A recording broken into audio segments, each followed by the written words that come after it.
আসসালামু আলাইকুম গাইস, দেখুন, ঈদ মানে আনন্দ। এটা আমরা ছোট সময় জানতাম যে ঈদ মানে আনন্দ, কিন্তু এখন ঈদ মানেই ভোগান্তি। দেখুন, এই মুন্সি ছেলেটা মেয়েটার সাথে কি করলো, মুন্সি ছেলেটা মেয়েটার সাথে কি ব্যবহার না করলো, মা বোন তো সকলেরই আছে। এটা কি হলো? যাই হোক, ঈদের নামে কলঙ্ক হচ্ছে।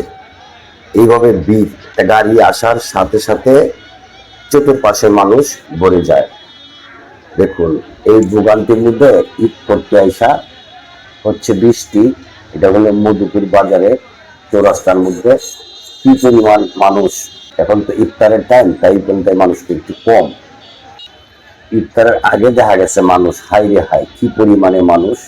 দেখেন, আপনারা খুব সাবধানে চলাচল করবেন, যত সাবধানে চলাচল করতে পারেন। আমার তো মনে হয় না যে ঢাকা আরো কোনো মানুষ আছে। সব মানুষ চলে আসছে গ্রামে ঈদ করব সকল সপরিবারকে নিয়ে। যাই হোক, আসসালামু আলাইকুম।